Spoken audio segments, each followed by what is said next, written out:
All right. We pulled it up. Listen. The boy, Mujin, is on it again. He's on a train. We usually stick to Gacha stuff if he puts Gacha stuff up, but you guys wanted to cover this, so we're going to cover it. And I think there's going to be, if what I think is in here, at least a couple of the things, I can see it right there. Well, I might not be on your side on this one, okay? We might be a little bit disagreeable today, all right? We might be a little bit disagreeable when it comes to what's covered in here, and I might be able to give you all a little bit further context than what our boy Mujin is doing out here. Okay. Now, we're going to start it up. Let's let it ride. The harder they fall. And that phrase is perfect to describe when a massive content creator gets into controversy bad enough to end their career. But when it comes to pirate software, he wasn't just a big content creator. He was someone who managed to blow up from 13,000 subscribers all the way to 1.1 million in less than 2 months. I know where it's going to come from. I could not get this shit off of my phone. No matter what. Listen, I know what happened to me and why it wouldn't leave me alone. What happened to me is like, maybe you have a similar experience. You're taking a dumpy. You got to put the phone down. You got to clean up, right? And it just sits there and it plays and it loops like 3 or 4 times. You're not going to touch your phone. You just got to let it play out, right? Unless you're like Spider-Man or something, you're going to use your feet or something to turn it off. But you don't. It just sits there and loops. And afterwards, I could not get it to stop. Over the YouTube Shorts, I couldn't get it to stop. And even making over $50,000 in one Twitch stream. That's crazy. However, he also managed to lose all of that just as fast. His actions didn't just make him unlikable, but it exposed him, both as a brand and as a person, making people realize that they had subscribed to him over lies or exaggerations, and that he never showed his true self until now. You've no doubt somehow heard about this already. So many people are talking about him because it's that much of... I literally never talk about it, dude. I don't know what they're talking about. I don't know where he worked. The crazy story. I don't know where he I worked. thought of making a video going back to the first ever incident. They're going to talk about it today. So without further ado, let's do this. All right, so the first question to even ask is, where the hell did Pirate Software even come from? Well, he created his channel in 2016. And while his channel would grow over the years, it would do so in a very slow manner, reaching 13,000 subscribers after 7 years. That's crazy low. At the end of October 2023, he would take a decision that would change his life forever. And that would be uploading highlights of his Twitch streams as YouTube The poop Shorts. reels. These were such an incredible success that for a while they took over the YouTube Shorts algorithm. I couldn't get them off. I wouldn't be surprised at all if a huge portion of you watching this video right now came across these shorts on your own time. The views speak for themselves, with tens of millions of people being exposed to his channel for the first time and liking it. But how did he manage to do that when so many others couldn't? Well, many different shorts actually share the same factors. All you have to do is just watch one to understand the appeal. Oh, he's giving this him short medicine. right here, titled Social Engineering, has every single one of these factors combined. So let's take a Floor look at it, and then I'll global explain. player Watch. underscore. So when I worked at Blizzard, I had to do a social engineering task where I had to hit customer support, and I had to get 50 questions answered. Not true or false? Let me tell you, whatever. I got my questions answered. I shouldn't have. That was the problem. They're not supposed to answer those. And one of the things that I found that was really interesting is people that had been there for 1 year were really, really hard to trick. But people that had been there for 5 years were really easy to trick. What have we learned? We've learned that training is the issue. Everybody that actually worked at the company got training in their first year, and then they never got training again. So they became complacent, exactly. The director of CS came, and he said, I want the names. And I said, I'm not giving you the names. You're just going to fire those people. And he goes, I'm going to go to your boss. I was like, do it. My boss is like, you got the names? I was like, yeah. And he goes, you going to give them to him? I was like, no. And he goes, he's not going to give you the names, bud. And then I sat down and I was like, look, I'm not giving you the names, because if I did, you'd fire all of these people that are your best. I can tell you what, dude, he's the righteous, anti-corporate, defender, intelligent, smart man with a microphone. Is that what this is going to be? Employees, the ones that have been here the longest. And in 4 years, you will have the exact same problem with the people that are newbies right now. The issue is not the employees, it's your training regimen. I sat down with him, we created a new 6-month training regimen. And guess what? I went back about a year later, did the same thing. You fixed the problem even? Oh my God. Answered my questions. Well, there you have it. The deep voice with the confidence and eloquence in his speech, as well as the whiteboard he was drawing on at the bottom that was meant to soothe any... That's the blackboard, brother. That's what we call blackboard. Whiteboard is white and you put black on it. A blackboard is black. You put white on it. Just attention span issues Gen Z might have was the perfect combination. Additionally, this story made him out to be a genius, but not just any genius, a noble genius who saved 8 employees from losing their jobs by standing up to the evil boss. And where did that boss work? At some unknown company? No, he worked at the grand, prestigious video game company, Blizzard Entertainment. No, he doesn't. That's right. This guy right here, talking in such an amazing, eloquent tone, worked at Blizzard Entertainment. And that's something he would make sure to mention any chance he got. When I worked at Blizzard, I did that for Blizzard 7 years, yeah. Blizzard. I used to work at This Blizzard super Entertainment. cut. Anyway, we'll get back to that later in the video. But for now, all you have to understand is that these shorts were extremely effective. Pirate Software had gone from 13,000 subscribers to 1 million before the year even ended. That's 2 months, going from 13,000 to 1.1 million. Crazy. And over time, these shorts have racked up almost 2.3 billion views. A massive, astounding achievement in such a short amount of time. But YouTube wasn't the only platform that benefited. I mean, these shorts were highlights from his streams. So of course, people went to those streams to see the real thing live. And so his Twitch channel went from 400 concurrent viewers to thousands. Yo, to be fair, like 400, like, that's pretty good. What were like for having a YouTube channel like 10K subs, but your concurrent viewer base on stream be 400? That's pretty good. And within barely 3 months, he was at over 8,000 concurrent viewers. That's top. I mean, that's a lot of the better. Top 1%. But now, look, dang. of course, you might think, well, there are bigger streamers out there, of course. But even those streamers must have gotten envious sometimes because of how loyal and supportive Is it Pirate 2025 community where I was. think it is? On December Is 2023, that where we're he would going? beat Twitch's hype train record. When enough people donate bits or gift subs, the hype train is activated, record? starting at level 1. While that's happening, a timer starts counting down to 0. If more people donate, the timer resets and they get to level 2. Pirate Software's community had gotten him to level 55. And they discovered together that level 55? I didn't even know it could go that. We got to like 11 or 12 or something before on a holiday, dude. 55! Holy shit. That was actually the cap. No one had ever reached a hype train level this high on the entire platform. He had gotten over Look at those 7,000 bits. subs and 1.8 million bits. If you don't know what this means, he had essentially made $50,000 in one stream. This guy's community was so unstoppable that it made everyone else be aware of his existence. So much so That's that he support. actually was able to get nominated to the Streamer Awards in December of 2023. He was barely getting viral. But this is just how influential he was in such a short span of time. But what I want Did you he to win? understand here is that the Streamer Awards actually have way bigger streamers than Pirate Software and other category nominations. For Kai. example, like XQC or Kai Cenat. These streamers, of course, send their own communities to go vote for them on the website. And they did so with no issues. But when Pirate Software sent his community to vote for him, they crashed the fucking website. No other content creator had even come close to crashing the website. So it goes without saying that he won the Best Software and Game Development Streamer Award in 2023. He wasn't just absolutely killing it, the guy was speedrunning being a content creator, getting to 1 million subs, getting hundreds of thousands of followers on Twitch, winning streamer awards, and beating records when it came to donations on Twitch. So of course, I say this with no exaggeration, the sky was the limit and the guy was barely getting started. If he could achieve that in just a couple of months, what could he achieve in years? Would he become a legend? Achieve stardom? Either way, he was unstoppable until he wasn't. And he had no one to blame but himself. The first incident that would be...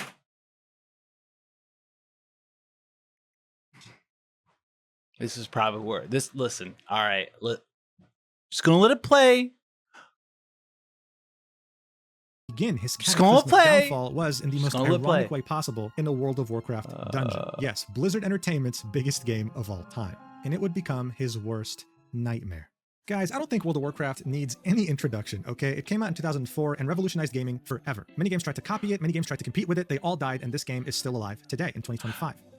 14's, I mean, 14's still doing good, right? Like, I like 14. I don't know.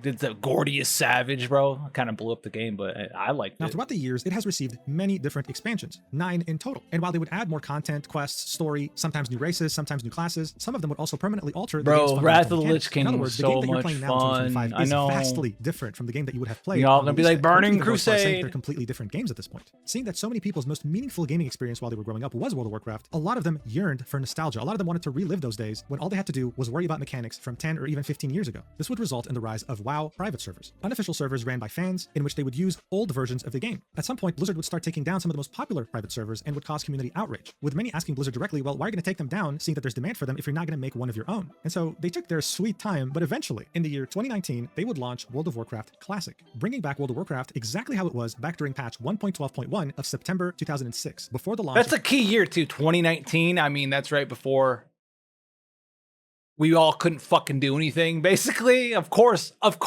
WoW blew up again. its first ever Of course expansion. it did. It would run in parallel to the normal World of Warcraft of today and would slowly re-release its expansions, allowing people to relive them once more. In the summer of 2023, World of Warcraft Classic would release the Hardcore Realms game mode. These are separate servers from normal ones in which you can create a new character, but if you die, you lose that character forever, hence why it was called Hardcore. And this is where Soda Poppin comes in. Soda! For over a decade now. In his early days, he was a popular World of Warcraft. Bro, I miss Soda playing Druid, dude. I miss it so much, dude. I miss it so Streamer, much. and when he saw the announcement of World of Warcraft Classic Hardcore, he would create a hardcore streamer guild in October 2023, in which he and a bunch of other big streamers would try their best to See, we need to keep this. This is where some of the context comes in, or at least context that you might not think about, and hopefully it's covered in here. It's not just a guild, right? OnlyFans wasn't just a guild. It was a streamer guild, okay? Streamer guild, right? And it wasn't just anyone who was anybody was in this guild. It was anybody who wanted to be anybody, anybody who had the aspirations to try to find a way to become somebody tried to get into this guild. That's the nicest way I can put it. Okay, that's the nicest way I can put it. So keep that in mind. Up their character to level 60 without dying, Okay. and eventually also try to do endgame content. It was a big success, so at the end of 2024, he decided to launch Season 2, this time better and bigger than ever before. The amount of streamers that participated in this Season 2 was insane. There are streamers here who had never even played World of Warcraft that were huge in games that they played. Some were League of Legends pros, some were Counter-Strike pros. I mean, the list went Some on. were It just was an anybody astounding who amount. fucking wanted And to, of course, get one in of it. the many big streamers that had joined OnlyFans was none other than Pirate Software.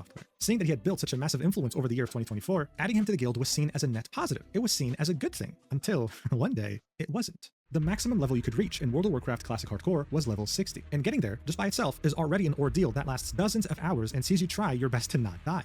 Now, Dire Maul is a dungeon that you can only access if you're level 58 at the minimum, and its appeal is The the Dire amount of Maul great gear they ogres. drop. Dungeons are typically ran by 5 people, so Pirate Software and 4 other streamers decided to take this on in order to get better gear. Now, usually, when you're in a dungeon or a raid, there's always a team leader, someone who calls the shots. It's a very stressful role, especially in a raid when you're managing a couple dozen people, and it's even crazier in hardcore World of Warcraft because whatever you decide might affect the accounts of the people playing. One wrong move and they lose dozens of hours of progress, and it's all on you. I'm saying this because I want you to bear in mind that Pirate Software is not the group leader here. But as silly as this sounds, the beginning of Pirate Software's downfall was because of this dungeon and what you're about to see here. Well, keep that in mind. He's not the group leader. Now, if you've rated in anything at all before, unless you're just casually rating, doing content that's like not progression anymore. But like if you're progging for like world first in whatever game, it matters. It's not just a hardcore thing.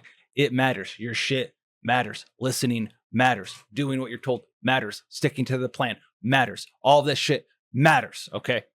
The YouTuber Dev, otherwise known as Short Fat Otaku, great name by the way, combined the perspectives of everyone who was streaming in the dungeon minus one person. One of them was Pirate Software on the top right. As you're watching this, you're going to hear the team leader say, run. In World of Warcraft dungeons or raids, this means retreat, but help each other retreat. Not every man for himself. Don't care about your teammates. You're meant to stick around, try your best to outmaneuver the enemies while making sure your teammates also make it out with you. But Very interesting. We're gonna. Okay, let's listen. as you might guess, that's not what happened here at all. Watch. God damn Run, it. run, Just run. It's already done. All right, so he said run. The team tries their best to make sure that they all get out together. Masses. Look at Pirate Software. Also, are you fine? Any grenades, got last anything? hand. He fucking cast Blizzard. You can Heal him. Yeah, just heal me. Just come back a little bit. What's on me? Sitting bear form? It's not me. Just run. I can help block. Yep. Pirate, why are you walking, bro? What are you talking about? Why am I walking This with is my mana? savage shit, but come on. Innervate you? Man. So his teammate told him, Pirate, why are you walking, bro? This is salvageable. Come on, man. He doesn't care. He You can't fucking do that. You cannot scream, run into the microphone and then be like, hey man, actually come back. Nah. You said go away. You didn't even say, hey man, let's pull back. You didn't say, guys, let's retreat slowly. You didn't say, let's crowd control a little bit. Let's do some shit here. You said, run. And I quote, run. Like 5 fucking runs. running all by himself. And it's not like his ass turned around and just blinked away real quick. He like put Blizzard down. Just kill the mastiffs. Innervate. Kill the mastiffs. We got this. In the sense of. More something? And then What said, come back. What am I supposed to do for you? Just kill the mastiffs. One shot. Okay, we More listen, than the way, more than the way. now. The mastiffs can be ice novas. He is kind of just up there. Sora? Okay, get out. Run. Invocations on cooldown, man. I can taunt last How much mana is And then he called run again. I've watched this so many times because I thought it was hilarious. But the guy goes run, run, run, run, run. Then like 5-7 seconds later says, no, no, no, no, no, no. It's salvageable. And then goes run, run, run. There's no missing much mana. You have a boss on you, you called run. Getting slowed. Fuck. Wait, Anything for me? Stop me, stop me. Oh, I no. don't think I cannot stun him. Oh, sorry, No, good. run out right now. So, that sounded like a massive fuck up, didn't it? Yes, it did, short fat otaku. Bear in mind, Pirate Software's excuse here was, I have no mana, I can't help you, when he clearly had 2 items in his inventory that could bring back up his mana. He could have totally helped and saved his 2 teammates that ended up dying, losing all their progress. This was a disaster. One of his teammates, Yamato, on the left here, confronted him and was asking him what happened, like what's going on? And this was what Pirate Software had to say right after the fact. You instantly ran. You didn't even look As much back. as you're angry right now, of course I ran. I will not be angry at all. You I'm not angry at overpulled all. 2 packs. You overpulled 2 packs and a boss. I had 1,400 mana left. I had to spend all of that mana to try to this prevent is- Blizzard to save you. This is where he also did cast Blizzard. This is where you fuck up though. Listen, remember the context, a bunch of streamer guilds. What's a streamer guild gonna do? They're gonna fucking try to walk on anybody. On anyone. I'm not saying he's never done anything wrong at all. I'm sure we'll get to that. But in this, listen, you have raid leader, run, run, run, run, run, run, run, run. You cast Blizzard, which slows. You can nitpick over. Maybe he should, I don't know, have level 1 Blizzard for some slow and it costs less mana. I don't fucking know. But at the end of the day, you scream run into your microphone like 17 times. Okay. All right. Great. Did he help at all? Did cast Blizzard. Started to run away again. As you so decided. Then you call for people to come back. It's salvageable. Let's be honest, you're probably about to get your ass beat and you be the only one to die and you want help and you don't want to die after your own call. Oops. And then say run again later. You can't do that. You don't get the reverse calls twice. What are you talking about? And honestly, if this was me here, this might be his first big fuck up is the let's talk about it. Why didn't you help? All you got to say is you screamed run like a little bitch 7 times. Said come back and then screamed run again. I was just listening to you. You don't got to come down to like, well, I had X amount of mana left and I did blah, blah, blah, blah, blah. I put a Blizzard down and I was out of mana. Don't give fucking people ammo like this. People who are willing to walk over you anyway to clout chase in a streamer guild, right? That's all anyone in this fucking guild's for. They're not friends. No, they're not friends. They're not. I understand that they're in a guild, but they're not friends. It's not like a team of people who care about each other. It's not their static group of 8 in an FF14 progression rate or something. It's just some dudes who decided to go do fucking Dire Maul together. Some dude decided to become the leader, scream run. Blizzard came down. He said, come back. Probably because he thought it was okay because there was a Blizzard there. Also, remember, this is a vanilla on group packs. Threat is very different than it is now. You can't just Let's Guys in the first place, and nothing left. You weren't paying attention to party resources. You overpulled, and you weren't paying attention to where the boss was. That's not on me. So 2 of his teammates pretty much lost everything. He very clearly ran on his own when he could have just said, you know what, look, yes, I panicked, I screwed up, my bad, sorry. But he instead decides to blame his entire team except for himself. It was your guys' fault for pulling in the enemies. It was your guys' fault for calling run in the middle of a fight. It was your guys' fault for this. He and that. didn't This say was you very bad behavior. guys, he It was said just a game, and yours. He was acting like if he apologized, he would be committing a cardinal sin or something. It made his teammates very I mean, to be fair, I'm not going to apologize for something I didn't fucking do. Also, in a group of fucking clout chasers, it's a fucking L. Like, I don't know, but you absolutely cannot allow yourself to be showing any form of weakness, which is literally, this proves my point too. You cannot show any weakness in any form of logic or mental when dealing with these kinds of peoples in real life or on the internet.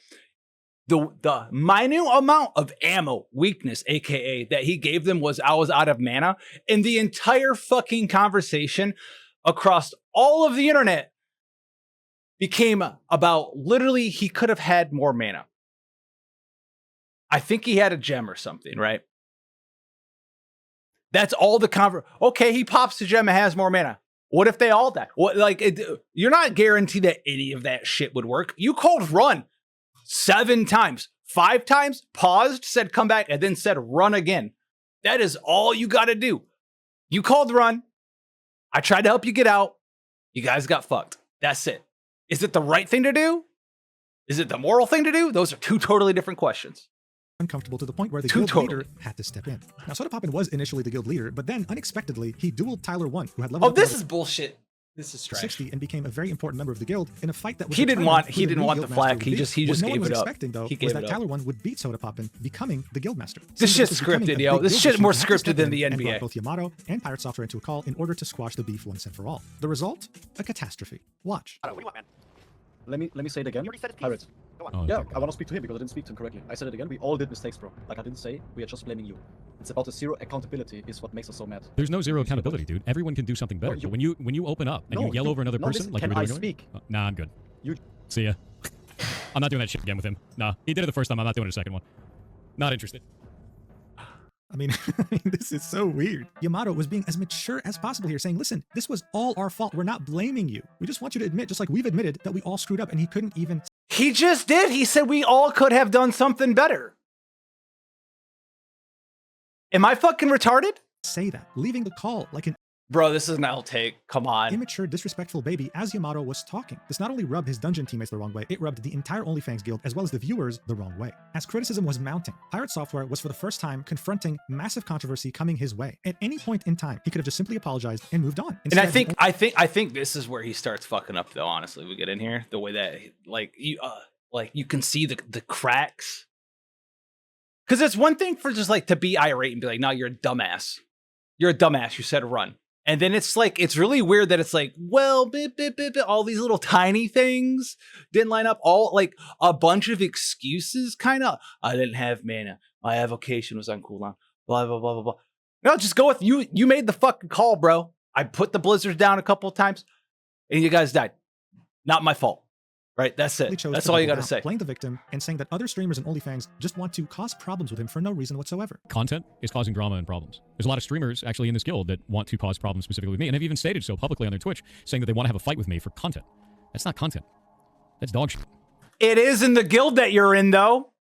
We talked, dude. I headlined this shit like 10 minutes ago. That's what the guild's for. Not gonna be part of it.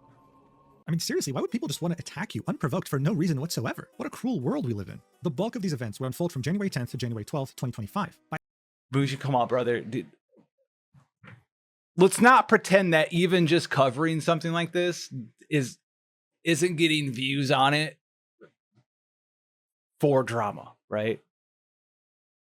Why would people want to cause drama for views? That's not how the world works at all. Like I've never heard of. At that time, I've Pirate never Software heard of received that. so much I'm criticism, not so doing much this hate video that right he now. felt compelled to post a long tweet explaining his point of view on Now, Twitter, this shit's saying, weird. "To those trying to character assassinate me online for a bad pull in Dire Maul WoW Hardcore. This is Hardcore WoW, and a lot is on the line when you step foot into a dungeon. Here's a light breakdown of the last 24 hours. Our party went the wrong way and overpulled multiple packs with the boss. The shot caller made the call to run, then went back on that call. During the run out, another pack was pulled as we had opted to skip it previously, which is never a good thing. Communication was completely broken throughout this, and it was our second time failing the dungeon. Everyone played poorly, and 2 people ultimately lost their characters for it. Each person in this group made mistakes, including myself. I have never once said I was perfect in my play, nor that I was a god gamer. I'm just an ex-Blizzard employee that has played Mage for a long time. To pin that on a single person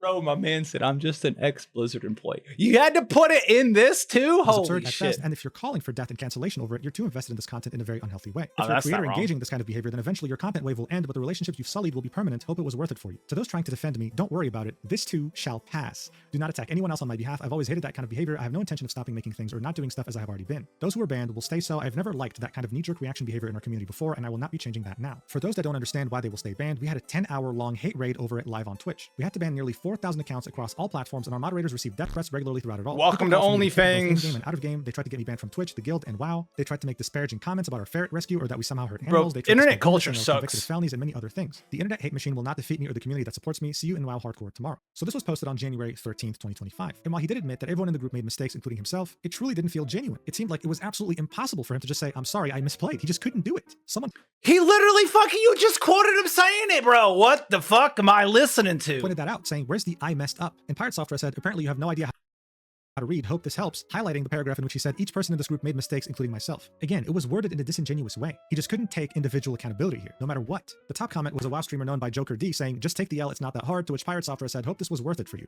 So overall, this entire response didn't What do you want him to say? Honestly, at this point, What do you want him to come in Blizzard some more or some shit while you ran away? Like, you know, I've never actually heard like what anyone actually wanted him to do with extra mana, assuming he has extra mana.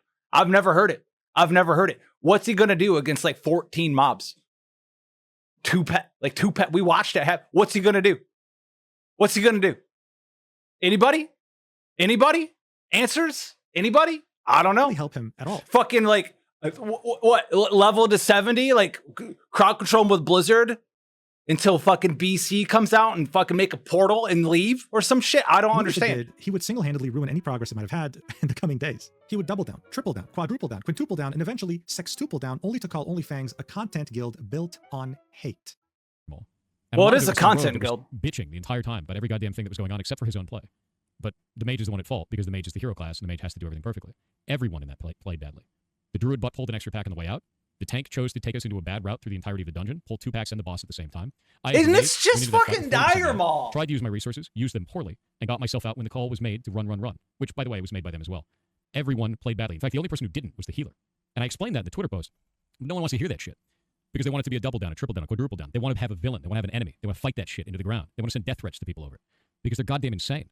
Because this guild has turned into a content guild. Built See, on that's a hate, little not a over guild the built on top, experiences. but it is a content guild. Monsters, dude. It didn't turn into a content guild. It always was a content guild. I'm just saying.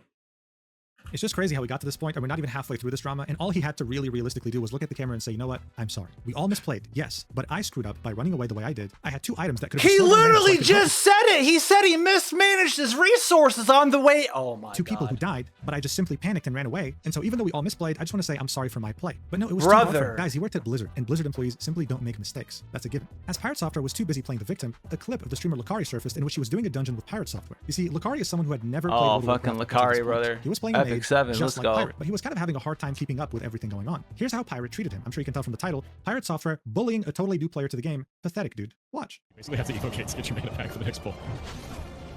Ugh. Remind me. Sorry, I don't play the game, so I forgot. If you remind me, I can help you. Yeah, it's too bad I'm the only mage in the party, you're right, Jeff. If only someone else would cast Arcane. If only.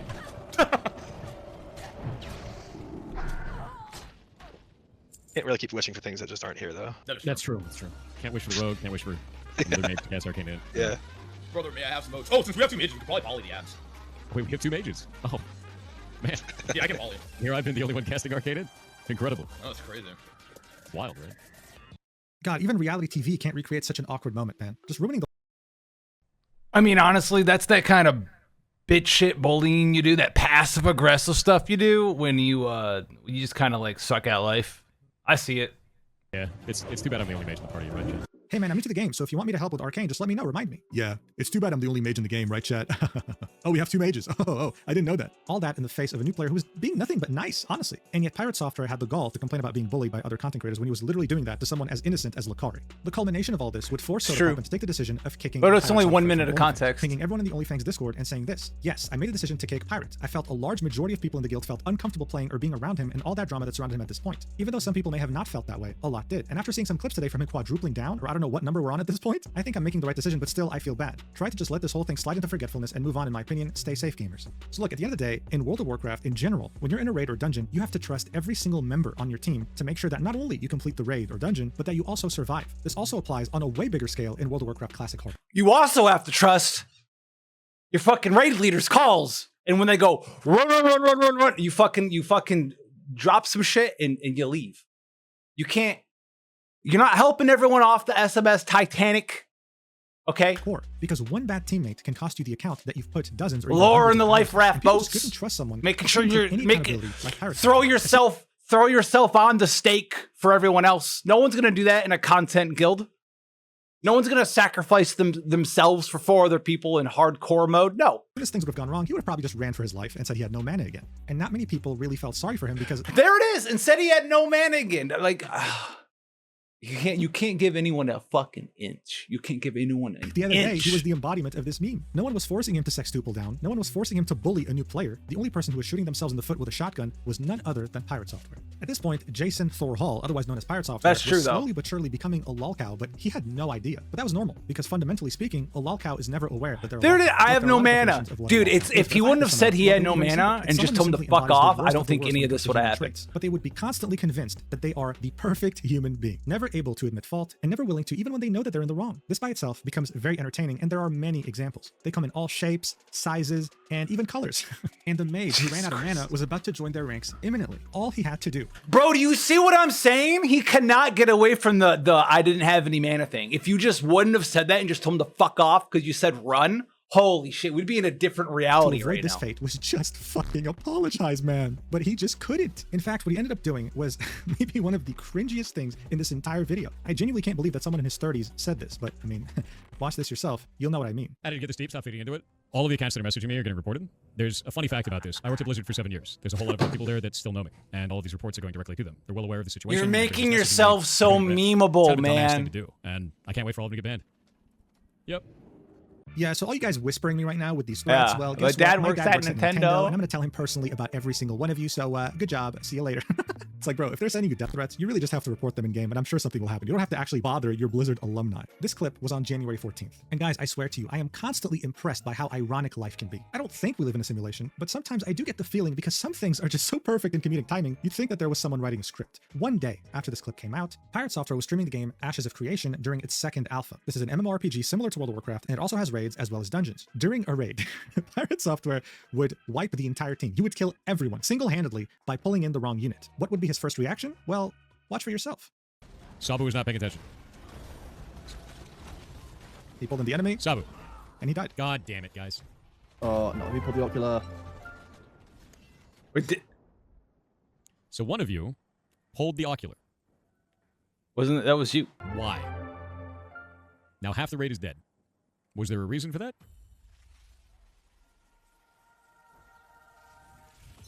I swear, it is so funny knowing that he was the one who pulled the ocular. This is also another thing with lolcows. They are unintentionally hilarious. I gotta watch it. That shit funny. That shit is funny. He pulled in the Sabu was not paying attention. enemy, Sabu. and he died. God damn it, guys. Wait, hold on. One Wait, day, wait. wiped This the shit is entire fucking. team. He would This kill shit is everyone fucking funny. single-handedly by pulling in the wrong unit. What would be his first reaction? Well, watch for yourself. Sabu was not paying attention. He pulled in the enemy, Sabu. Damn. and he died. God damn it, guys. Oh, no, he pulled the ocular. Ah! You're not gonna escape.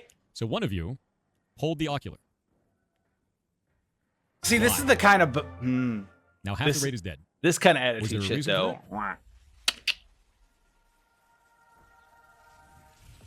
I swear, it is so funny knowing that he was the one who pulled the ocular. This is also another thing with lolcows. They are unintentionally hilarious. Pirate Software here was genuinely pissed, okay? He genuinely was livid. seemed But really knowing that he was upset. the one who caused the wipe. It's so fucking funny. And It shows people smug. that World I of think it was Warcraft wasn't an isolated smugness. case. He was doing this in Ashes of Creation and would very easily do this a third time somewhere else. It was him. He was the issue here. And his lack of accountability was astounding. But you know what else is astounding? His ability to keep digging himself in deeper holes. During this whole fiasco, Joker D would talk about Pirate Software and would call him out. I honestly fuck Pirate Software. Like straight up, bro, this dude is a complete fraud. At least in the WoW space, I don't care if he worked for fucking Blizzard. The guy probably made fucking coffee for some devs. I don't even believe for a second. So out of all the streamers and OnlyFans, Joker D probably went the hardest on Pirate Software. He took segments of this rant and uploaded it as a YouTube video. That YouTube video would then be removed due to a violation of community guidelines, and the person who striked it cited the reason as being harassment and cyberbullying. One could only guess who took this video down. I mean, seriously. Joker D would never reveal the name of the brand or whatever that was behind this, but seeing that the video had gotten brigaded by Pirate Software's community, for many, it was safe to say that Pirate Software was the one who took this video down because he simply didn't like it, abusing the copy strike system on YouTube. Seeing that Pokemon I don't had done like this in that the shit past back in either. 2020, getting an amazing community reaction, and of course, we can't forget about Alinity doing this as well back in 2018. Wow, I'm old. I'm gonna copy strike this guy. I mean, it was genius. It worked so well for every content creator who had done that prior. So obviously, this was the play. Congratulations. Also, what the fuck, YouTube? YouTube lets people do that so easily and just get away with it. It's crazy. It's crazy. You know, it's so fascinating to me how the internet works sometimes. Someone could mind their own business for months, for years, for decades, but as soon as they do something that makes them so incredibly unlikable, the internet starts seeing a big red target on your back and they strike. Pirate Software had a talent. That's what I was saying earlier. And maybe it's a good thing that it happened. My man literally said I was out of mana, which was wrong. That was the most wrong and incorrect thing that he could have said about the WoW fiasco. Fucking banana soup. I was out of mana. That was the one and only objectively incorrect thing, and holy shit, was that the pillar that everything else was built on afterwards. Building Oh up a my huge God. loyal community in just the span of a couple of months. When January 2025 came by, though, he proved to us that he had another talent, building up a massive community of very loyal haters. These incidents that we just talked about had ensured that. This is when those very same haters would start scrutinizing every single aspect of Pirate Software, both as a brand and as a person. Well, no. The term isn't haters. The term is in the Gacha space here, white knights. Right? White knights can be haters. They don't have to intrinsically be haters, but they can perform that eventually role. dismantle this massive empire that he had built. Now look, just to be clear, Pirate Software has always had haters, dating all the way back to September 2024, and there were earlier instances too. This is normal. When you get famous, when you take over the algorithm the way he did, some people will naturally get fatigued from you. I mean, you might not believe this, but even someone like Queso has haters, purely because he's a massive content creator, no pun intended. Some of these early haters of Pirate Software would start making videos talking about his past, about how, for example, he wasn't the game developer he was making himself out to be, especially with his Blizzard experience, about how he used to go by the name of Moldavius Figtree and was a well-renowned furry in Second Life and EVE Online. But those videos would never get enough traction to actually matter. As you can see, this video right here with the title of Pirate Software, the streamer who faked his game dev career, had reached almost 100,000 views. From the like and dislike ratio, we can see how Pirate Software had somehow, either directly or indirectly, sent his community to brigade this video, and just like Joker D's video, it was taken down by using the copy strike system and inciting harassment and cyberbullying. So essentially, if you were an early hater of Pirate Software, if you had something I wanted to to say, go back well, to the chances are, percentage. It was no one heard you. 59%. This is how for a long time he was able to sweep all the hate, feedback, and criticism under the rug. Except this time, after all the events that we just saw unfold, he had way too many eyes examining his every move, and he couldn't just sweep criticism under the rug anymore. For example, around the end of January 2025, Pirate Software had DMCA'd an indie game and threatened to sue its developer. Why? Well, the developer shows us the main reason why Pirate Software wanted the game taken down. Here it is. It's this roach wearing the same wizard hat that he was wearing during World of Warcraft, while mimicking some of the things that he was saying. Watch. As much as you're angry right now, of course I'm This whole game got DMCA'd because of this. I mean, this is how sensitive he is. And now many people were made aware of this. He couldn't just copy strike or DMCA just Yeah, anyone, that's everything he did. Oh, what's the word for that? That's just bitch shit, honestly. He spawned That's more bitch shit. haters. His strategy Sorry. was now outdated. Everyone was made aware of what had happened to this indie game. And speaking of indie games, there was renewed scrutiny over Pirate Software's indie game called Heartbound, with many wondering why it's been in early access since 2018 with no release date. I've seen Besides, some of this in 4 years, recently. it'll be a decade. Some people were comparing him to Yandere Dev, a very well-established lolcow who hadn't released his game in over a decade. And when people actually analyzed its code, they found some of the worst written code known to mankind. I've seen some Seeing of all this the scrutiny and criticism catch up to his own game development must have hit one hell of a nerve, because very shortly after he announced that Heartbound would start receiving monthly updates, and all it took was people going there and reviewing it negatively. He was hoping that this would steer off the criticism and the scrutiny, and that things would eventually finally go back to normal, but the haters weren't really done just yet. People were putting into question his entire identity, the fact that he worked at Blizzard for 7 years, but worked what exactly? As well as him claiming that he was one hell of a hacker who had gone to the yearly hacking conference, DEF CON, and won some pretty important events there with the help of his I've seen a short about him being in DEF CON. He was talking to Carnage, I think, and I don't. One of the shorts that took over while I was wiping my ass. You know, that he the never one mentioned, of course. the one that kept playing over and over. It was that one. always taking credit for this by himself. I mean, at some point he was invited to a podcast. That's it. That's the one. Dropped frames. This was a clip from it, and here's the title: Pirate Software on how he became a hacker for the government. These were the stories that he was telling people. Watch this. You're a hacker. Like that's where you like kind of start. An actual hacker. Like, Yes. not like I'm a hacker. No, you're an actual hacker. You won. Like actual hacker. Yeah, my last job was hacking power plants for the federal government. I worked for the United States Department of Energy. So dude walks in with a laptop and a suit. There it And is. Who's that guy? That's the one. From the Yeah, government. that's the hacker. We go in like 3 or 4 man teams, man. So like we've got a team. Of Oh, you dudes had a looking fleet. at You had like a this. team of Yeah. dudes in It suits, wasn't just holding like- laptops, yeah, walking into exactly. restricted areas. Okay. When he says things like this, what he's trying to paint in your mind as a viewer is that he's some sort of Unit 8200 Mossad agent writing zero-day exploits on USBs that are snuck into Iranian nuclear facilities and that infest and shut down the entire technical operation of that nuclear power plant. When in reality, if you look at his LinkedIn and reconcile it against his skill set, what he did was social engineering. He wrote phishing emails and tried to gain access to credentials and user systems that way. So Coding Jesus said it best. Pirate Software's entire identity was slowly starting to unravel right before our very eyes. From the shorts that made him go viral, to the stories he used to say on Holy stream, shit. to quite literally everything about him was nothing more than either an exaggeration or him. You know what's really funny about this? Man complains that clout chasing OnlyFans content guild is clout chasing. Man also chases clout by becoming a super awesome guy and saying he's super awesome.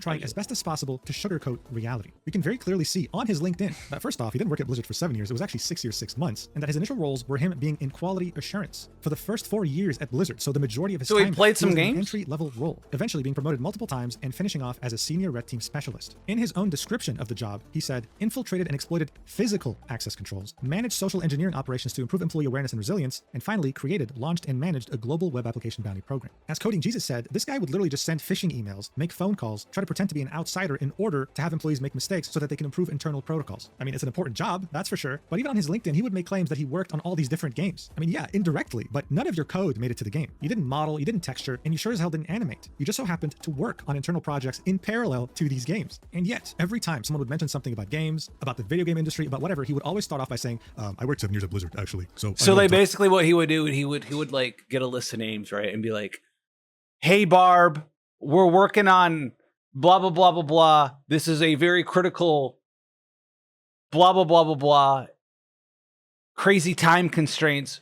We need this now. What's the password? Barb. I mean, you know, that's the very gist of it. But Okay. in reality, no, you Sure. have more experience as an indie developer than you ever had as a developer at a AAA company. And that's the truth. And there's nothing wrong with that. It's just that he made this such an important and integral part of his personality that it felt like a massive betrayal. But that's not all. His dad was Joey Ray Hall. This picture right here is of 10 people. And if you don't know who they are, these people happen to be the original founders of Blizzard. It's the Lost Entertainment. Vikings. Yes, these guys are legends in every sense of the word. And the guy in the middle is none other than Jason Thorhall's father. He later became the director of cinematics at Blizzard, which is probably the only thing that Blizzard has been consistently good at for the last 20 years. Their He was also the cinematics are inspiration dope. behind this guy in South Park from the famous World of Warcraft episode. I mean, this guy was a legend in every sense of the word. And so Mashable.com, when they made this article about Pirate Software titled How Streamer Pirate Software Gained Nearly 2 million subs in 6 months, they just had to mention the fact that he's a Nepo baby, saying when he was 16, he landed a dream job as a game tester at Blizzard Entertainment, Nepo which before the baby. bloated loot boxes and corporate acquisition by Microsoft for $68.7 billion was considered one of the most respected companies in the video game industry. It helped that he was a Nepo baby since his dad, Joey Ray Hall, had spent over 2 decades at the industry titan since almost the very beginning. Now, of course, after 6 months, he would leave because he felt that the corporate life wasn't for him, and many years later would reapply by himself without the help of his dad, landing a QA role, which I believe because if he had the help of his dad, no way he would end up in an entry-level position. But still, just them including this sentence, calling him a Nepo baby, truly triggered him beyond belief. I mean, look at what he had to say. Yeah, really not a fan of that. Not a fan of that. It's one of those things that I've been trying to fight my entire career. It's one of the things that I've had to argue with people in chat about. It's one of the things that we ban people for here. Anytime people say Why the fuck would you ban like, oh, my hurt feelings? Whatever. that, because it's deeply disrespectful. let 'em and it be completely retarded. overrides any of the things that I've done throughout my career as something that is somebody else's success, which they have not been in any possible respect. And it's just rude as fuck. So, what do you say? In the thing, he said it was he called me a Nepo baby in his article. No, that's dog shit behavior. Really gross. In any case, let's go find somebody. My man got hit by fucking emotional damage. Oh my god, dude. He took psychic damage. I mean, you heard him, right? He would ban people in chat if they called him a Nepo baby. It's the Yeah, easiest way that's to trigger them. wild. And yet, at the same time, the same guy who's acting triggered over being called Nepo baby said this multiple times on his stream. Watch. So I'm second generation Blizzard. I'm the first second generation Blizzard employee that ever existed with the company. I'm also second generation Blizzard employee. I was a second generation Blizzard employee. I was the first second generation Blizzard employee ever. I was the first second generation Blizzard employee. And I love that shit. I love that company. Working for Blizzard sucked. Again, a lolcow is someone who is unintentionally hilarious when being 100% Yo, I love it, but I fucking hate it. serious. I just can't stop laughing at this guy. I mean, seriously, I was the first second generation Blizzard employee? What is this, the Chinese dynasty? I Like, what are don't you know, talking dude. about? That And let's shit be is real here. funny. The only reason you were the first second generation Blizzard employee was pure. Bro, he's clout chasing. He's using his dad to clout chase and then says, don't call me a Nepo baby. Oh, Purely shit. because of your dad. Because back then, they didn't even have a recruiting team. You were just the easiest hire. And I think one thing he has to understand is that being a Nepo baby isn't a bad thing. I think most people, if they had a dad or a mom who worked a really cool job, they would love to take advantage It of that. is And what they it do. For is. example, Jack Quaid is an actor that was called a Nepo baby multiple times by fans. That's because his parents are both Dennis Quaid and Meg Ryan, two Yeah. very successful actors. Like, His response was whatever. very refreshing for fans, agreeing with the Nepo baby label and saying, I'm an immensely privileged person. I don't think it undermines my talent. Adding that he was able to get representation pretty early on because of being a Nepo baby and that it's already more than half the battle. So as I said, being a Nepo baby isn't inherently a bad thing. It's Yeah, only man. bad If you get a leap board, a jumping board, whatever the fuck, if you get free jump off, whatever, put it in the comments. Cool. You know what? Fine. That happens. That's great. You know what? Some people get it, some people don't. But you're only gonna go so far with it unless you're also good at your job too, right? So like take the jump start.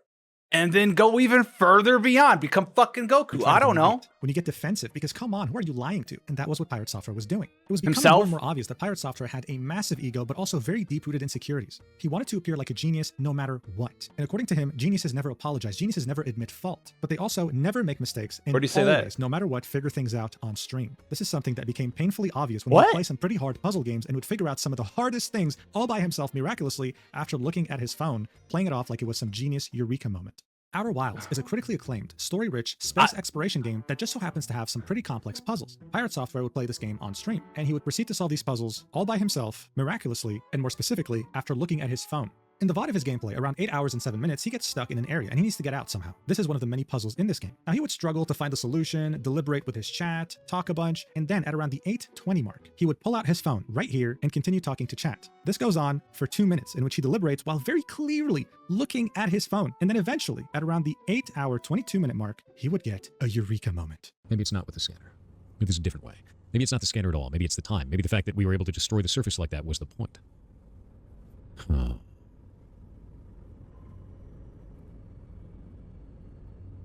Wait a minute. Wait a minute. I have an idea. Guys, wait a minute. Oh my god, I have an idea. Guys, oh my god, this just came out of nowhere. My brain just works differently. Did I mention that I worked 7 years at Blizzard? This would spread like wildfire on Reddit. This guy is faking his Outer Wilds run in order to appear to be a genius in his community. No, That's that crazy. is It's so ridiculous, super you can't even obvious. believe it. But as I already mentioned, he was facing increased scrutiny. He normally would have been able to get away with this, and he did get away with this in other games. It's just that now things were different. When questioned about cheating in Outer Wilds, this is what he had to say. Why did you cheat in Outer Wilds? What? How the hell would you cheat in that game? Bro, we played it all live on stream. All right, bud. It's a wild-ass thing to say. Yes, how would you cheat while live streaming this, as he stares into his phone for 2 straight minutes? You're absolutely right. The real controversy would be when he would play the game Animal Well, that released on May 2024. That's You see, fucking He played wild. this game before. Bro, if you're so... Look, why don't you just use one of your other fucking monitors if you're going to do that? That way you can at least be like, yeah, I'm just looking at chat. I'm just looking at chat. Just looking at chat. Yo, dude. Like, it wouldn't even be hard, dude. You take this window here, right, with your shit, right? With your shit, you drag it over, dude. Look at that. Look at that. And you have it underneath the other one. Oh, dude, check this out. Look at that. We're doing what we're doing here. Bam, a deep dive or some shit. I don't know. Got this shit up. Wow, dude. Check it out. I'm pogging, bro. Wow. And I'm screen recording. Desktop display capturing. He'd be game capturing, so that wouldn't even happen. I'd be able to be like, oh, I'm reading your shit. Oh, guys, I'm reading your shit. Hey, I'm reading your shit. Uh-huh. Yeah, really cool. You can't hear me type with this hand. Huh. Oh, interesting. Fucking.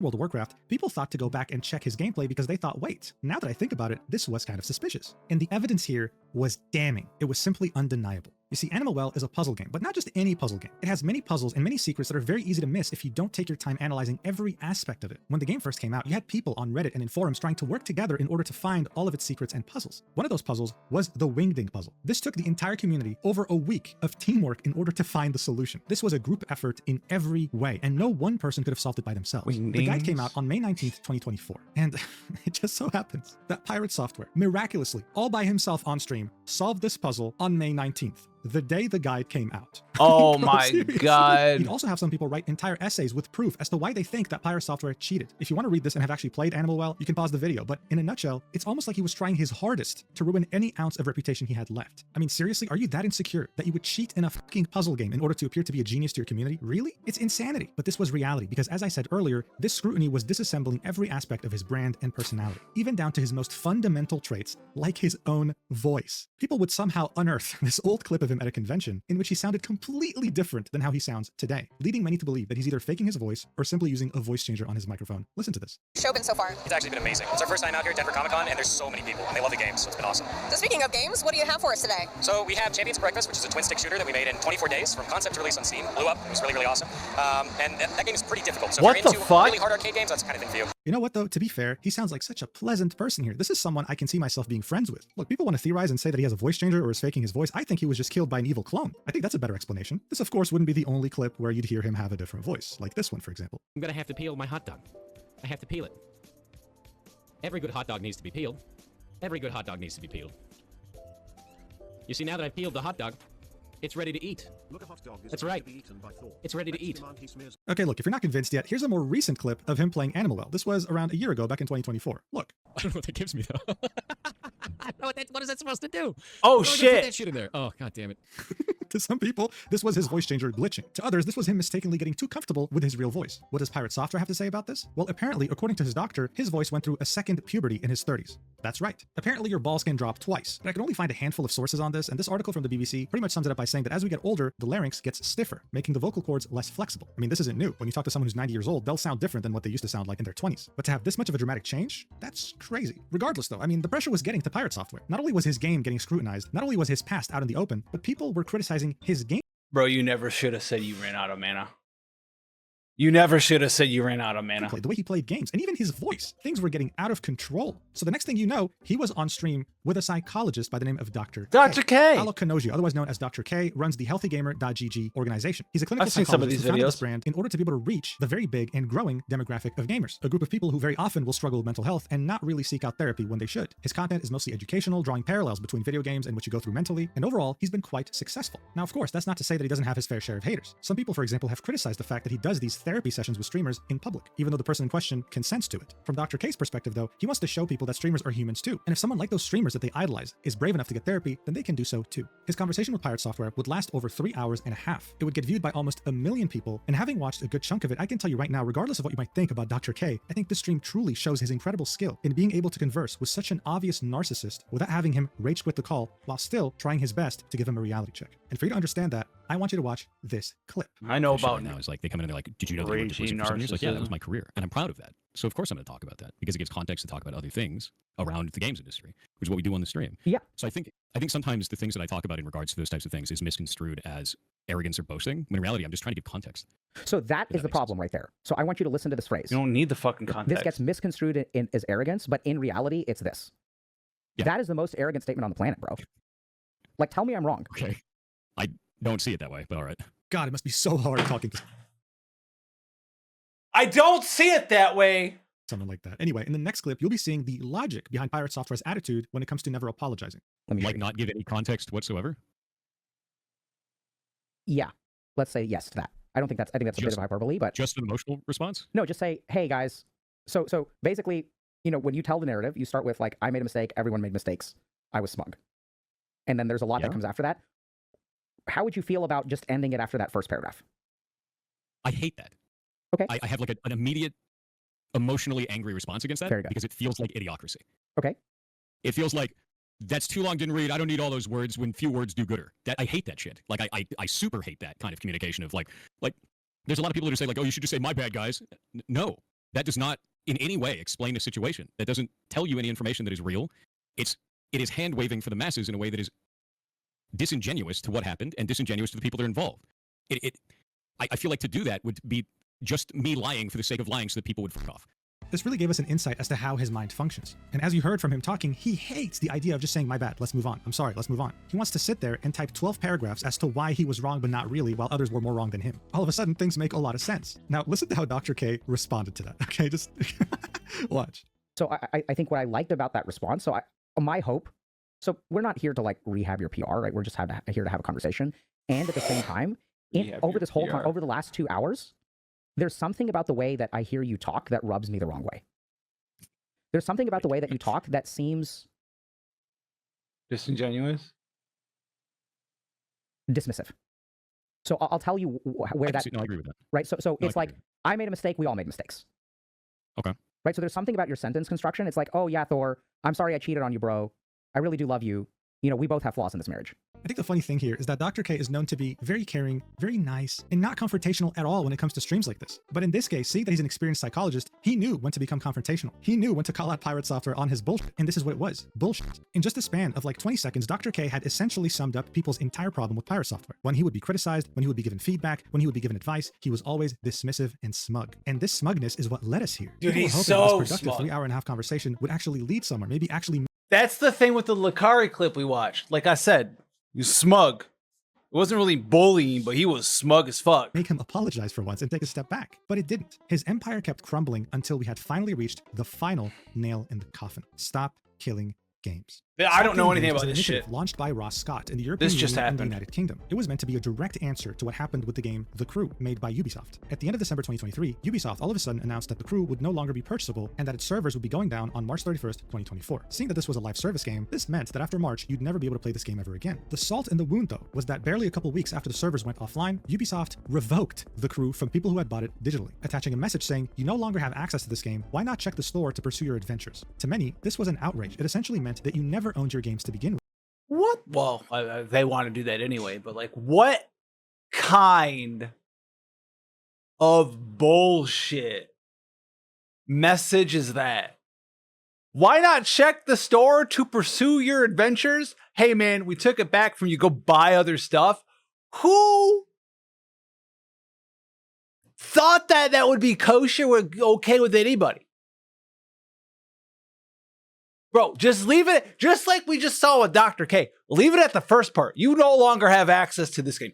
That's bad enough. But you don't got to go with the next sentence of, why not check the store to pursue your adventures? Holy Ubisoft can shit. just take them away. This also more recently happened with Concord. It barely came out for a week and then the servers were offline. If you bought the disc copy, you were played like an idiot. The Stop Killing Games initiative argued that it wasn't really legal. It was very weird for live service games to just shut down like that without giving players an alternative. With Ross Scott on his YouTube channel saying that games as a service is fraud. One thing to note is that this initiative wasn't forcing publishers or developers to keep game servers online forever. What it simply wanted was to have a way to access these games after the servers went offline, by allowing players to host their own servers, for example. Arguing that if taking games down like this would become the norm, then way too many games would become lost media, because that's what The Crew and Concord are right now. They're essentially lost media. It was classified as a European citizens initiative, in which European citizens could sign it, and if it would reach 1 million signatures, then it would be talked about in the European Parliament. It would initially get a couple 100,000 signatures until a certain person would speak out against it in the most aggressive way possible. Of course, we're talking about our good old friend, Pirate Software. He felt so passionate about this topic that he made 2 videos about it, very shortly after it launched in the summer of 2024. Now look, we're not going to watch the whole video. I just want to show you the first 10 seconds. Let's do this. Hi, my name is Jason Thor Hall, also known as Pirate Software Online. I've been in the gaming industry for about 20 years. I used to work at Blizzard Entertainment, then Amazon Game Studios, and now I own my own studio, Pirate Software, by the same name, just an indie studio, and I've been... There's just something about this guy, man. I don't know. I can't explain it. Anyway, he worked at... Hey, did you know I worked at Blizzard Entertainment for around 7 years, guys, and he vehemently opposed every single thing this initiative stood for, arguing that it would kill live service games and kill gaming in general, completely misunderstanding what this initiative was even about, and using his massive influence, which was still present at the time, to kill it instantly. I want to be clear here. In this video, he tries his best to appear level-headed, professional even, echoing the genius that you first saw in his YouTube shorts at the end of 2023. But on his stream, oh my god, this guy was a mess. These are the very nice things he had to say about this initiative. Watch. Shit, now this is actually really dumb. It's used car salesman garbage. This is shit. It's shit. Not only do I not want to back this, I'm going to actively tell people not to. That is awful. That is a horrible goddamn direction. That's awful, dude. No, eat my entire ass. The level of stupid that I just had to receive was like sitting on Twitter for 12 hours. This No, yeah, according to him, this is the worst thing that's ever been made by humanity. Like, this is like, oh my god, you'd think that this is actually going to end gaming as we know it. But it's not. It's seeking to do the opposite. shit sucks. That's If it ends gaming as we know it, that means that all gaming's live service gaming. At that point, dude, just maybe it deserves to be put out to pasture. Honestly. Nah. It would only end dog shit gaming practices. From what I've a understood really so stupid ass far. move. That's incredibly stupid ass move. I think this is ass. This is complete garbage. All of this can eat shit then. I drop the mask entirely. Alright, what's eating ass, dude? Rely on a server the publisher controls in order for the game to function. True. It's access to lifetime of the game. When the publisher decides to turn this off, it essentially cuts off life support for the game, making it completely inoperable to all customers. Companies that do this often intentionally prevent people from repairing the game by also withholding vital components. When this happens, the game is destroyed. Yeah, how is trying to get rid of publishers being the sole source of who can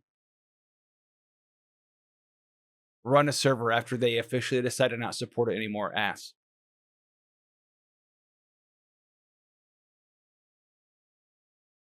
In his very professionally level-headed video, he says this. It's incredibly important to me that we keep making games and that the next generation has the tools to do so their medium doesn't die out. But that's exactly what Stop Killing Games wants to do. The whole point of this initiative is for this medium to not die by allowing so many games to become lost media. And yet, this is what Pirate Software was saying about this whole thing. I think live service games getting sunsetted is fine. I've always thought that. And that's okay.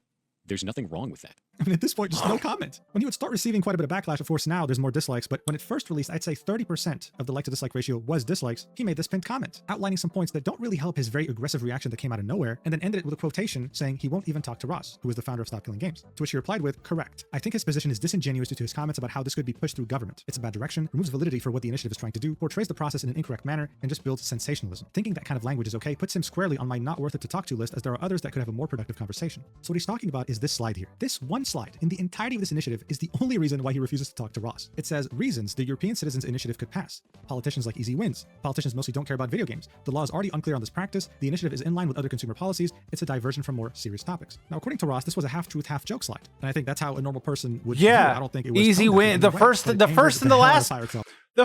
last one are obvious kind of jokes. Holy shit. Well, you know what? Narcissists don't know how to fucking joke, so.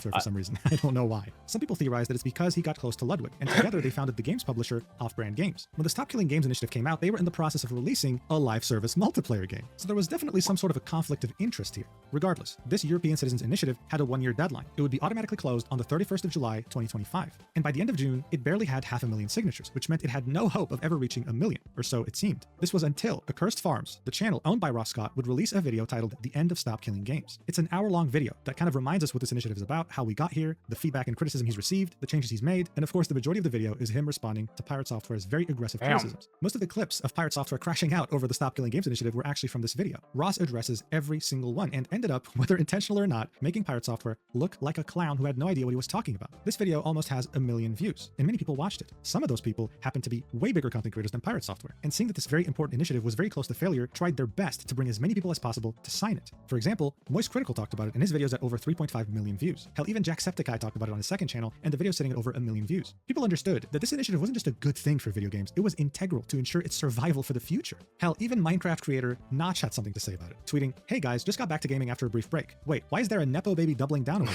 Adding, if buying a game is not a purchase, then pirating them is not theft. This truly solidified the position of Pirate Software in the Hall of Fame of lolcows. It was undeniable at this point. His stupidity had made an entire movement succeed, just purely on the basis of him being so unaware of what was going on. He lacked the most basic form of self-awareness. And thanks to that, the Stop Killing Games initiative not only reached 1 million signatures, but is currently at over 1.3 million in overdrive, about to reach 1.4 million any time now, with the UK petition reaching double the signatures required. He even had a vice president of the European Parliament voicing support for this initiative and signing the petition himself while urging other Europeans to do the same. This initiative gained this man really fucking ran out of mana. Oh so my much God. traction that a publisher group full of the biggest publishers on the planet, including EA, he needs evocation, responded saying that these proposals would curtail developer choice and that it was unsustainable and unfeasible. In other words, they were very scared that this could actually pass. Being a gamer myself, I wish this good dude. Fucking curtail, like you read something like that. Curtailing publisher choice means we need to actually give two shits about what we put out as product now.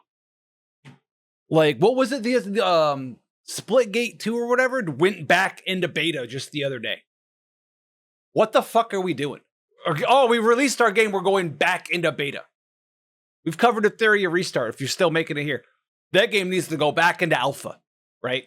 Holy shit. The best of luck in Parliament, and I truly hope it passes. When I buy a digital game, I'd like to know that I actually own it and that it won't be taken away from me at any given moment. But while this initiative was gaining a lot of positive attention, Pirate Software, on the other hand, was gaining all the negative attention. He's currently bleeding over 10,000 subscribers daily on his YouTube channel and has currently lost a massive chunk of his viewership on Twitch. I mean, look at these numbers. He used to peak 15,000 concurrent viewers and is now down to 5,000. That's 1/3 of where he used to be 7 months ago. That's because the drama mentioning fell off. all the followers he's been losing. I mean, look at this, minus 50,000 just in July. Additionally, this renewed scrutiny has prompted many YouTubers, like Coding Jesus and Slop News Network, to analyze the code that he writes on stream. What the fuck is that including code? That a child, a literal toddler, can probably do a better job.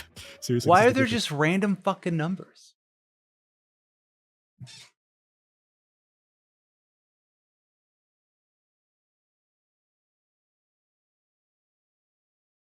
False, false, true. 110.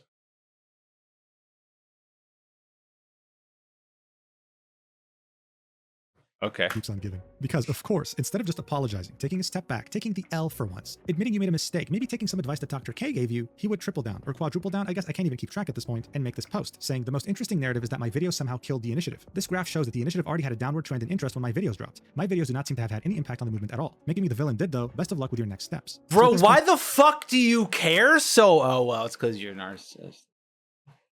I can't help but be impressed how much he's willing to die on hills that don't matter. People aren't even tracking cumulative Exactly. Why do you care? Of Oh my signatures god, and I'm daily gonna seeds. crash They just understood out. that this initiative is worth fighting for. It's very important for the longevity of games as a medium, and that you, with your massive platform, not only criticized it very aggressively, thinking that this was going to be an easy win that made you out to be a genius, but urged all your audience, all your strong community to not sign it when they were telling you to sign it initially. That's how you even found out about the initiative. You would then later tweet this, saying, "I am no longer working at Off-Brand Games. People were attacking all of the games we were publishing and trying to mass review bomb them. You can dislike the things I say, but this kind of behavior is unhinged. Learned a lot there, accomplished a lot, hope they succeed regardless, love those dudes and loved working with them, hope they keep cooking." Ludwig would reply to this, saying, "Stop killing games is a good initiative, but a few bad actors review bomb / harass developers of the games we support at Off-Brand Games. Appreciate Thor stepping down for the betterment of the devs and their games," to which he would get community noted. The note said, "Rivals of Either 2 has not been review bombed. Verifying this is as easy as opening the Steam page and looking at the graph of reviews. And if you go to the game, scroll down, and look at the graph that shows review trends, we can very clearly see that there's no review bombing going on. If anything, there's positive bombing. Look at all these positive reviews in June." But hey, anything to be the victim, right? In fact, the guy became such a victim that I think he started losing his mind. He started comparing his current situation with the Stop Killing Games initiative to Coney 2012, what the fuck?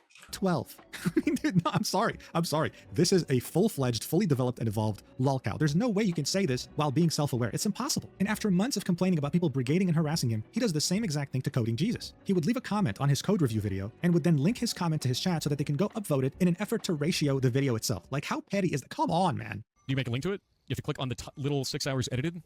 Aha. So that doesn't seem to do it. Oh, do I have to right-click on this and then copy link address? And then do that. Is that what does this? Ah, it does highlighted comment. There we go. Boop. There's my comment on it. Enjoy. And I also have a whole argument with a whole bunch of people in the replies in there so they can see what's going on with it.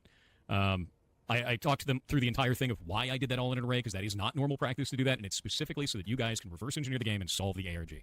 Sometimes doing bad practice has meaning, which is... Whatever, man. He later deleted this VOD because this literally breaks YouTube TOS. This breaks every aspect of terms of service when it comes to brigading and harassment. I mean, at this point, can this get any worse? Holy yes. shit. He asked about his opinion when it comes to Stop Killing Games finally reaching 1 million signatures, and he said, "I'm going to be honest with you. I hope that your initiative gets everything that you asked for, but nothing you wanted, and I'll leave it there." See, if I was 12 years old, I would have probably thought this was really cool, but now it's just edgy beyond cringe. But listen, as much as this was a ridiculous... Bro, what the fuck? Dude.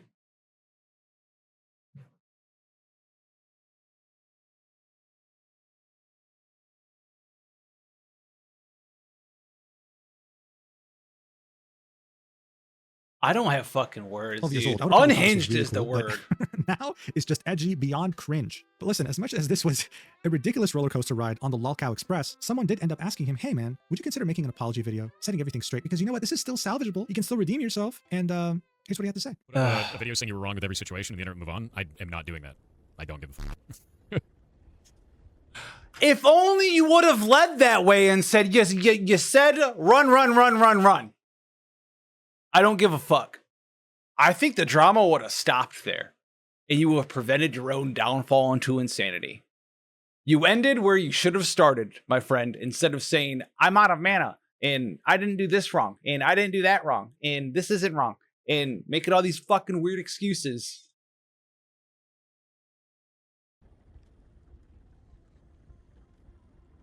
Yeah, simply bend the knee and lie about how you feel, and everyone will stop bullying you. That's a great idea, dude. Yeah, no.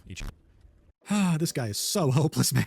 Holy shit, you just told someone to eat Yes, I'm aware that Pirate Software is a massive furry, and I'm also aware that he was legally married to someone, and during that marriage, he got in contact with one of the Kickstarter backers of Earthbound, the game he's working on, and started a very inappropriate 18+ relationship with them while being married. Yes, he committed adultery. The reason why I didn't mention this in the video is because it doesn't really matter in the grand scheme of things. If he had just apologized during the WoW Classic incident, this coming out wouldn't have done anything to him, because guess what? Most of these messages involved 18+ roleplay, but more specifically, furry roleplay. Yes, they would literally say to themselves, "Pets you, nuzzles you, plays with your tail," and then get, more 18+ into it. Yes, most people couldn't even read one page of chat logs because of how cringy it is. So I'm so convinced it wouldn't have done anything to his reputation. It's meaningless to talk about. But if you're interested, you can check out this video by Fearful Tears titled "Pirate Software, the Most Delusional Twitch Streamer." Look, Pirate Software is a lesson not just in content creation, but in quite literally anything. Normal people make mistakes, and geniuses make mistakes too. We're all human. Admitting that you make a mistake isn't you admitting that you have a weakness. No, on the contrary, never admitting that you're wrong is a weakness in itself, because it shows how insecure you are, how fragile of an ego you have, and it'll only make people want to avoid you. I mean, what's the point? Pirate Software is the stupid person's definition of a genius, and he managed to ride that wave for a little while. But now the party's over, and he only has himself to blame. He'll still be a content creator, he'll still have a sizable audience, but he'll never be able to touch the sky like he did at the end of 2023. And they're never coming back unless he finally humbles his dumbass. Anyway, thank you so much for watching the entire video. That'll never happen. I really appreciate it, and I'll see you in the next video fairly soon. Yeah, I love you so much. Mwah.